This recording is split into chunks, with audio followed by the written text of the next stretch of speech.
Hello everyone, welcome to me ఇంటి నేస్తం Lavanya. Upcoming రివ్యూలోకి వెళ్ళిపోదాం. రాజు రాధికని జీవన్ అటాక్ నుంచి కాపాడతాడు. మంటల్లో చిక్కుకున్న రాధికని తీసుకొని పరుగున బయలుదేరుతాడు కోర్టుకి రాజు. ఇది ఇలా ఉండగా రూపా వాళ్ళ కోర్ట్ హియరింగ్ అయితే స్టార్ట్ అయిపోతుంది.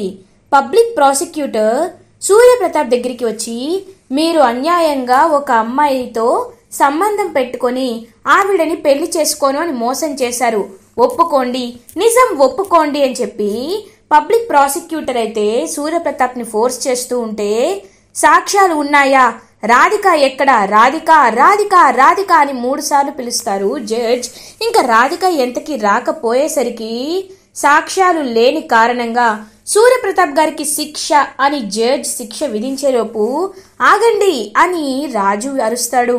ఒక్కసారిగా రాధికతో రాజుని చూసి షాక్ అయిపోతారు దీపక్ అండ్ విజయాంబిక.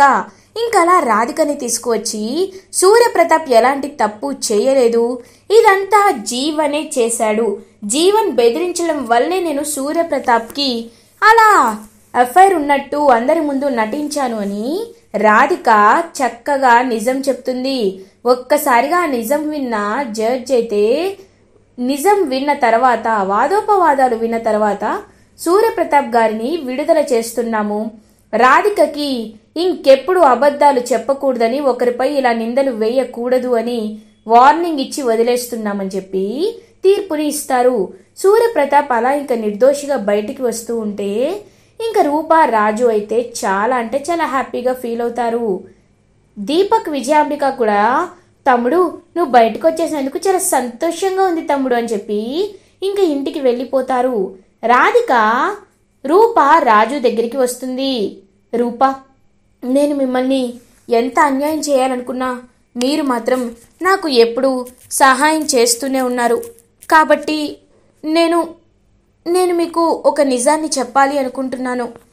రాఘవ అనే అతన్ని జీవన్ ఎక్కడ దాచిపెట్టాడో నాకు తెలుసు. రాఘవ వల్లే విరూపాక్షికి సూర్యప్రతాప్కి మధ్యలో గొడవలు ఉన్నాయని కూడా నాకు తెలుసు. కాబట్టి రాఘవ ఎక్కడున్నాడో నేను మీకు తీసుకువస్తాను అని అంటుంది రాధిక. ఒక్కసారిగా రూపారాజు చాలా హ్యాపీగా ఫీల్ అవుతారు. నువ్వు చెప్పేది నిజమా రాధిక అని అడుగుతుంది రూపా. నిజం అమ్మాయి గారు అని అంటుంది రాధిక. అయితే నేను నీతో పాటు వస్తాను, అమ్మాయి గారు మీరు ఇంటికి వెళ్ళండి, నేను రాఘవన్ తీసుకొని ఇంటికి వస్తానని చెప్పి ఇంకా హ్యాపీగా చెప్తారనమాట రాజు. రూపా ఇంటికి రీచ్ అవుతుంది. సూర్యప్రతాప్, చంద్రప్రతాప్ అందరూ ఇంకా హాల్లో కూర్చొని మాట్లాడుకుంటూ ఉంటారు. అన్నయ్య, నువ్వు నిర్దోషివని ఇప్పుడు అందరి ముందు నిరూపితమైంది కదన్నయ్య, అలాంటప్పుడు నెక్స్ట్ సీఎంగా నువ్వే ఉండాలి కదన్నయ్యా అని అంటారు చంద్రప్రతాప్. చూడు చంద్ర, ఈ విషయంలో నేను ఎలాంటి నిర్ణయం ఇప్పుడు తీసుకోవాలని కూడా అనుకోవటం లేదు, నన్ను ఎక్కువగా ఇబ్బంది పెట్టద్దు అని ఇంకా అలా కూర్చొని పాపం తనకి జరిగిన అవమానాన్ని ఆలోచిస్తూ ఉంటారు సూర్యప్రతాప్. అప్పుడే విరూపాక్షి సూర్యప్రతాప్ దగ్గరికి వస్తుంది. ఆగు, ఎందుకు వస్తున్నావు, మళ్ళీ ఏం చేయడానికి వస్తున్నావు, వద్దు, నేను నిన్ను చూడాలనుకోవటం లేదు అని అంటారు సూర్యప్రతాప్. చూడు సూర్య, నువ్వు బాధపడితే నేను ఓదార్చడానికి వచ్చాను అని అంటారు. నీ ఓదార్పు నాకేం అక్కర్లేదు, అయినా నీపై నేను నింద వేశాను, అదిప్పుడు నిజమా అబద్ధమా అనే సందిగ్ధతలో నేను ఉన్నాను, అది ఏం జరుగుతుందో ఏం జరగబోతుందో కూడా నాకు అర్థం కావట్లేదు, కానీ నీపై నా కోపం ఎప్పుడు అలానే ఉంటుంది అని అంటారు సూర్యప్రతాప్. పెద్దయ్యా అని రాజు గొంతు అప్పుడే వినపడుతుంది. ఇంకా రాజు అయితే వెంటనే పక్కన రాఘవ అండ్ ఆ పక్కన రాధికని చూసి షాక్ అయిపోతాడనమాట. సూర్యప్రతాప్, పెద్దయ్యా ఆ రోజు ఏం జరిగిందో, అసలు ఏం జరిగిందో మీకు ఇప్పుడు తెలుస్తుంది పెద్దయ్యా, ఖచ్చితంగా తెలుస్తుంది అని ఇంకలా రాధికని రాఘవని తీసుకొస్తాడు రాజు. రాధిక సూర్యప్రతాప్ కాళ్ళపై పడి, సార్ నేను మీకు చాలా అన్యాయం చేశాను, మీపై నింద మోపాను, నన్ను క్షమించండి సార్. సార్ ఆ రోజు ఇలా జరగడానికి కారణం ఎవరో తెలుసా సార్, అసలు విరూపాక్షి మేడంకి మీరు పెట్టిన రింగ్ని నాకిచ్చింది ఎవరో తెలుసా? ఇదిగో ఈ దీపక్, విజయాంబికలే. వీళ్ళే నాకు ఆ రింగ్ని ఇచ్చారు సార్. నాకు ఈ రింగ్ని ఇచ్చారు. వీళ్ళు మీకు పైకి కనబడుతున్నంత మంచివాళ్ళు కాదు సార్. వీళ్ళు చాలా చెడ్డవాళ్ళు. మీ ఆస్తిని కొట్టేయడానికి, మిమ్మల్ని సర్వనాశనం చేయడానికే వీళ్ళు ప్రయత్నిస్తున్నారు సార్ అని చెప్పి ఇంకా చెప్తుందనమాట రాధిక. ఒక్కసారిగా ఆ రింగ్ని రాధికకి ఇచ్చింది విజయాంబికనే అని తెలుసుకొని షాకులో ఉండిపోతారనమాట సూర్యప్రతాప్. పెద్దయ్యా, అది మాత్రమే కాదు పెద్దయ్యా, మీకు ఇంకొక విషయం కూడా చెప్పాలి పెద్దయ్యా. ఆ రోజు నాకు డబ్బులు ఇచ్చి నన్ను ఆ రోజు విరూపాక్షి అమ్మగారికి అలా చెప్పమని చెప్పింది, ఆవిడపై నిందలు వేయమని చెప్పింది ఇదిగో వీళ్ళే పెద్దయ్యా, నన్ను నమ్మండి పెద్దయ్యా అని అంటాడు రాఘవ. ఒక్కసారిగా సూర్యప్రతాప్, రేయ్ నీ మాటలు నేను అని అంటారు. పెద్దయ్యా, ఇప్పుడు నాకు చావు తప్ప ఇంకొక ఆలోచనే లేదు పెద్దయ్యా. 25 ఏళ్ల క్రితం నేను డబ్బు కోసం చాలా పాపం చేశాను. కానీ ఇప్పుడు ఆ పాపం నన్ను 25 ఏళ్ళుగా వెంటాడుతూనే ఉంది పెద్దయ్యా. నేను చెప్పేది నిజం పెద్దయ్యా. విరూపాక్షి అమ్మగారు దేవత లాంటివారు. అలాంటి దేవతని మనం ఎందుకు పెద్దయ్యా, ఎందుకు అని చెప్పి ఇంక పాపం కాళ్ళు పట్టుకొని రాఘవ అయితే నిజం చెప్తాడు. ఒక్కసారిగా సూర్యప్రతాప్ అయితే విరూపాక్షి వైపు చూస్తూ ఉండిపోతారు. ఇంకా విరూపాక్షి అయితే అలా హ్యాపీగా చూస్తూ, సూర్య వాళ్ళు చెప్పేది నిజం సూర్య, నేను ఎలాంటి తప్పు చెయ్యలేదు అని చెప్పగానే ఇంక పాపం సూర్యప్రతాప్ కోపంగా విరూపాక్షి అండ్ దీపక్, విజయాంబిక అండ్ దీపక్ దగ్గరికి వస్తారు. వచ్చి ఏం చేస్తున్నారు? మీ గురించి నిజమంతా తెలిసిపోయాక కూడా మిమ్మల్ని ఇంకా ఈ ఇంట్లో ఉండనిస్తాననుకుంటున్నారా అని గట్టిగా అరుస్తారు సూర్యప్రతాప్. తమ్ముడు, అది కాదు తమ్ముడు అని అంటారు. ఒక్కసారి మీకు అవకాశం ఇచ్చి తప్పు చేశాను, కానీ మళ్ళీ ఆ తప్పు చేయాలనుకోలేదు. 25 ఏళ్ల నా జీవితాన్ని కలతలు రేపి నన్ను నా భార్యకి దూరం చేశారు. రూపకు కూడా రాజుని దూరం చేశారు. మీరు మనుషులేనా? ఇంకొక్క నిమిషమైనా మిమ్మల్ని ఇక్కడ ఉండనిస్తే తప్పు నాదే అవుతుంది. పొండి అని చెప్పి ఇంక గట్టిగా ఇద్దరి మెడ పట్టుకొని బయటికి గెంటేస్తారు. ఇంకొకసారి ఇంట్లో అడుగు పెట్టారంటే ప్రాణాలతో ఉండనివ్వను అని చెప్పి ఇంక లోపలికి వెళ్ళిపోతారు సూర్యప్రతాప్. విరూపాక్షి దగ్గరికి వచ్చి విరూపాక్షి చేయి పట్టుకుంటారు. విరూపాక్షి, నన్ను క్షమించు. ఇన్నాళ్ళు నేను చాలా అపార్థం చేసుకున్నాను. కానీ ఇప్పుడు నువ్వంటే ఏంటో తెలుసుకున్నాను విరూపాక్షి అని పాపం పశ్చాత్తాపంగా చెప్తూ ఉంటారు సూర్యప్రతాప్. సూర్య, ఇప్పుడు మనం ఆలోచించాల్సింది మన గురించి కాదు. నువ్వు నన్ను అర్థం చేసుకుంటావని నాకు తెలుసు సూర్య, నాకు తెలుసు. ఇప్పుడు మనం ఆలోచించాల్సింది మన కుటుంబం గురించి, మన పిల్లల గురించి, వాళ్ళ జీవితాల గురించి అని అంటారు. ఇంకా వెంటనే రాజు దగ్గరికి వస్తారు సూర్యప్రతాప్. అప్పుడే కరెక్ట్గా ఎమ్మెల్యేలందరూ ఇంకలా సూర్యప్రతాప్ దగ్గరికి వస్తారు. అయ్యా, ఆ రోజు మిమ్మల్ని తప్పుగా అర్థం చేసుకున్నాం, మమ్మల్ని క్షమించండి అయ్యా అని చెప్పి ఇంకా ఎమ్మెల్యేలందరూ పాపం బ్రతిమలాడుతూ ఉంటారనమాట సూర్యప్రతాప్ని. సార్, తదుపరి సీఎంగా మళ్ళీ మీరే ఉండాలి సార్. ఎందుకంటే మీలాంటి మంచి నాయకుణ్ణి పార్టీ కార్యకర్తలు కోల్పోవాలి అనుకోవటం లేదు అని అంటారు. లేదు, నేను మళ్ళీ ఆ పదవికి అర్హుణ్ణి కాదు, నేను ఉండాలి అనుకోవటం లేదు అని అంటారు సూర్యప్రతాప్. సార్, మరి మీరు కాకపోతే ఎవరుంటారు సార్? మీ భార్య విరూపాక్షి గారా అని అడుగుతారు. లేదు, నేను ఎమ్మెల్యేగా ఉండడానికే చాలా ఇబ్బంది పడుతూ ఒప్పుకున్నాను. అలాంటిది ఇప్పుడు నేను సీఎంగా లేదు, నా వల్ల కాదు. కాబట్టి ఎలా అయినా రూపా, నువ్వే అర్హురాలివమ్మా. సూర్య నాయకత్వ లక్షణాల్ని పుణికిపుచ్చుకున్న నువ్వే ఖచ్చితంగా సీఎంగా ఉండాలి అని చెప్తారు విరూపాక్షి.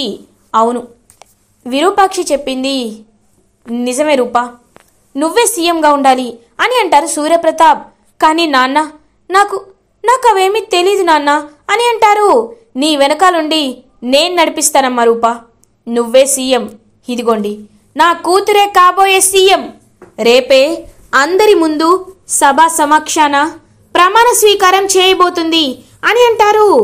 ఒక్కసారిగా షాక్ అయిపోతారనమాట. ఇంకా అందరూ ఇంకా అలా హ్యాపీగా రూపకి జై అని చెప్పి జై కొడుతూ ఉంటారు. ఇంకా రాజు రూప వైపు చాలా ప్రేమగా చూస్తూ ఉంటుంది. ఇది ఇలా ఉండగా దీపక్ విజయాంబిక రోడ్డున పడతారు. మమ్మీ నడవలేకపోతున్నాను మమ్మీ అని అంటాడు దీపక్. రేయ్, మనం చేసిన వెధవ పనులకి దేవుడు ఇలా శిక్ష వేస్తాడని అస్సలు అనుకోలేదురా. ఇప్పుడు మనకున్న దిక్కు ఒక్కరే అని అంటుంది విజయాంబిక. మమ్మీ కొంపదీసి నాన్న దగ్గరికి తీసుకువెళ్తావా ఏంటి? అమ్మో, హిమాలయాల్లో ఆ ఆకులు ఒక్కలు తింటూ నేను ఉండలేను మమ్మీ అని అంటాడు దీపక్. రేయ్, నువ్వు కాదు నేనే ఉండలేను, ఇంక నువ్వే ఉంటావు. ఆయన దగ్గరికి వెళ్తే మనల్ని ఇంకా చంపుకు తింటారు. ఆయన దగ్గరికి కాదు, జీవన్ దగ్గరికి వెళ్ళాలి. మనకిప్పుడు ఉన్న దిక్కు జీవన్ మాత్రమే. వెళ్ళి కాళ్ళ వేళ్ళ పడితే మనకి ఒక షెల్టర్ అయినా ఇస్తాడు అని అంటుంది విజయాంబిక. అయితే పద మమ్మీ వెళ్దామని చెప్పి ఇంకా దీపక్ విజయాంబిక జీవన్ దగ్గరికి వెళ్తారు. జీవన్ని జైల్లో పెడతారు పోలీస్. ఇంకా జీవన్ అయితే విజయాంబిక దీపక్ వైపు చాలా చీప్గా చూస్తూ ఉంటాడు. జీవన్, ఏదో ఆస్తి వస్తుంది అని ఆశపడి మేము అలా చేశాం, కానీ మేము నీకు ఎన్నిసార్లు సహాయం చేశామో నీకు తెలుసు కదా జీవన్ అని అంటుంది విజయాంబిక. నోరు ముయ్యండి. మీరు నాకేం సహాయం చేశారు? నేనే కదా మీకు ఎప్పుడు సహాయం చేసేది. అయినా ఎందుకు నా దగ్గరికి వచ్చారు అని అడుగుతారు. జీవన్, నీకొక విషయం తెలుసా? రూపని సీఎంగా సూర్యప్రతాప్ అనౌన్స్ చేశాడు. రేపే అందరి సమక్షంలో ప్రమాణ స్వీకారం చేయిస్తాడంట. ఆ విషయాన్ని నీకు చెప్పాలని వచ్చాను అని అంటారు విజయాంబిక. ఏంటి, ఆ రూప సీఎం అవుతుందా? అయిపోయింది, అంతా అయిపోయింది. సూర్యప్రతాప్నే తట్టుకోవడం చాలా కష్టం. అలాంటిది ఆ రూప ఇంకా తెలివితేటలు ఎక్కువ. రూప సీఎం అయితే ఇంకా మనం చేయడానికి ఏమీ ఉండదు అని అంటారు జీవన్. అందుకే నీ దగ్గర ఏదైనా ఐడియా ఉంటుందని నీ దగ్గరికి వచ్చాం జీవన్. నువ్వైతే ఏదో ఒకటి చేస్తావు కదా అని అంటారు దీపక్. చూడండి, ఈ ఇన్ఫర్మేషన్ నాకు ఇచ్చారు కాబట్టి నేను మీకు ముందే హెచ్చరిస్తున్నాను. రేపు రూపా చేయబోయే ప్రమాణ స్వీకారంలో బాంబ్ పెడతాను, స్టేజ్ కింద పెడతాను. ఈ విషయం మీకు ముందే చెప్తున్నాను. రేపు దరిదాపుల్లో కూడా అక్కడ ఉండకండి. సూర్యప్రతాప్ ఫ్యామిలీపై ఎలా అయినా పగ తీర్చుకోవాలని నా పగ ఒక్క దెబ్బతో మటాష్ అయిపోతుంది. అందరూ సూర్యప్రతాప్ కుటుంబం మొత్తం ఒకేసారి పైకి పోతుంది. నాకు కావాల్సింది అదే అని అంటాడు జీవన్. అమ్మయ్యా, అయితే వాళ్ళందరూ పోతే మేమే మిగులుతాం కాబట్టి మాకే ఆస్తి అంతా వస్తుంది అని సంబరపడిపోతూ ఉంటారు దీపక్ విజయాంబిక. ఇది ఇలా ఉండగా మార్నింగ్ అవుతుంది. రూప సీఎంగా ప్రమాణ స్వీకారం చేయడానికి ఏర్పాట్లు జరుగుతూ ఉంటాయి. సూర్యప్రతాప్ రూప దగ్గరికి వచ్చి, రూపా, ఇదిగో మనం పదవిలోకి వచ్చిన తర్వాత ప్రజలకి ఇస్తామన్న హామీల లిస్ట్. ఇదంతా చదివి ఇవి ఎప్పుడెప్పుడు నెరవేరుస్తామో, ఎన్నిసార్లు వీటిని వాయిదాలుగా అందరికీ నెరవేరుస్తామో అన్నీ నువ్వు కరెక్ట్గా చెప్పాలి రూపా అని చెప్పి ఇంకా రూపని ప్రిపేర్ చేస్తూ ఉంటారనమాట సూర్యప్రతాప్. సరే నాన్న అని చెప్పి ఇంక రూప కూడా ప్రేమగా వింటూ ఉంటుంది. అప్పుడే ఇంకా అప్పలనాయుడు అండ్ ముత్యాలు అయితే బంటిని తీసుకొని రాజు వాళ్ళ రూప వాళ్ళ ఇంటికి వస్తారు.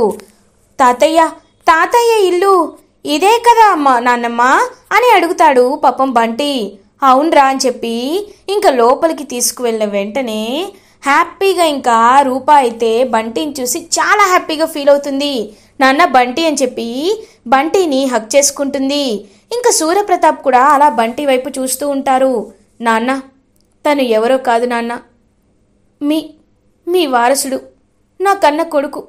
ఆ విజయాంబిక దీపక్లు చేసిన ప్లాన్లో నేను రాజు ఇన్నేళ్ళు విడిపోయాం నాన్న అని చెప్తుంది పాపం. ఇంకదంతా విన్న సూర్యప్రతాప్ చాలా బాధపడతారు.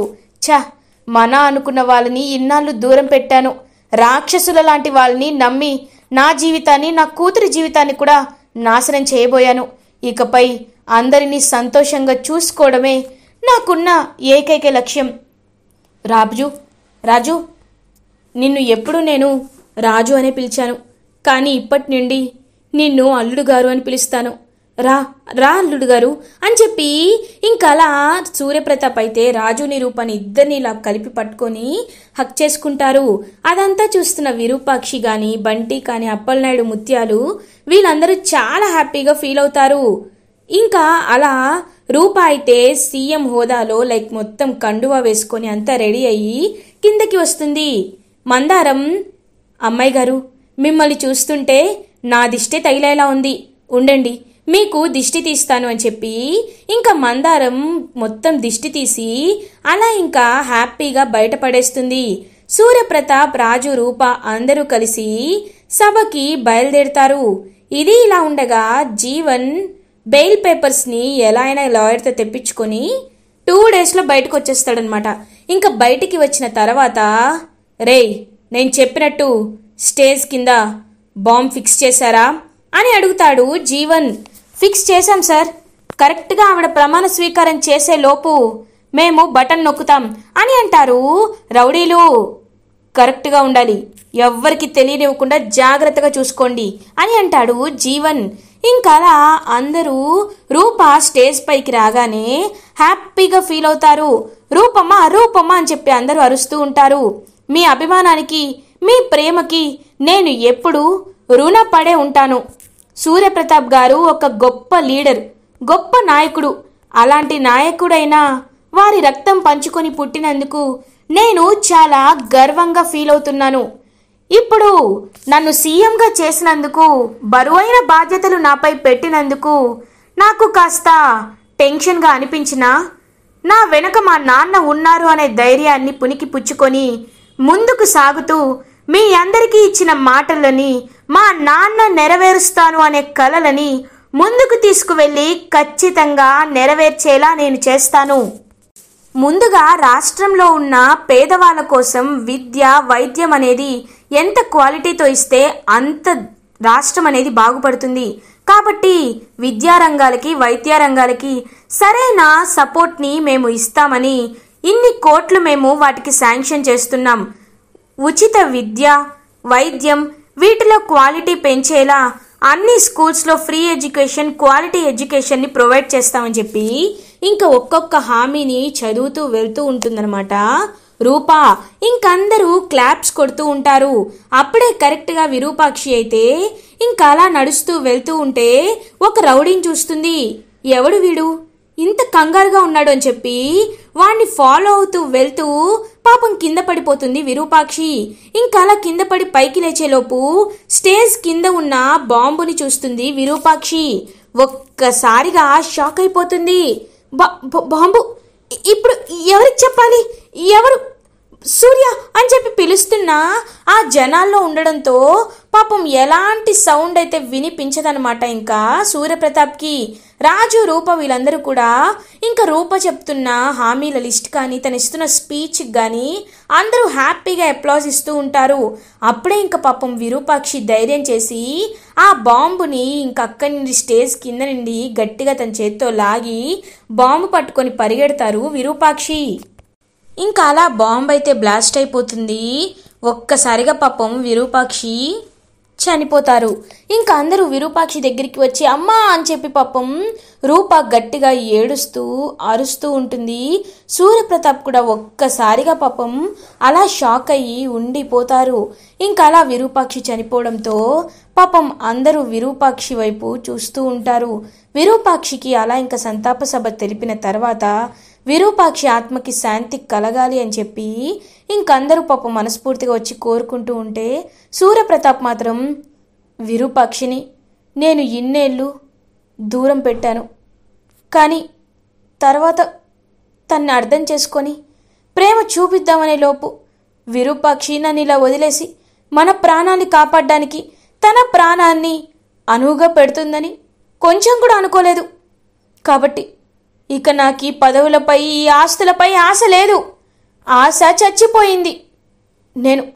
నేను హిమాలయాలకి వెళ్ళిపోతాను, అక్కడికి వెళ్ళి నా శేష జీవితాన్ని గడుపుతాను అని చెప్పి ఇంకా అలా హిమాలయాలకైతే సన్యాసం తీసుకొని వెళ్ళిపోతారు సూర్యప్రతాప్. పాపం రూపరాజు మాత్రం చాలా అంటే చాలా బాధపడుతూ ఉంటారు. ఇలా ఎపిసోడ్ ఎండ్ అవుతుంది. ఫర్దర్ ఎపిసోడ్ రివ్యూస్ ముందుగా మీకు కావాలి అనుకుంటే మా ఛానల్ని సబ్స్క్రైబ్ చేసుకోండి. Thanks for watching.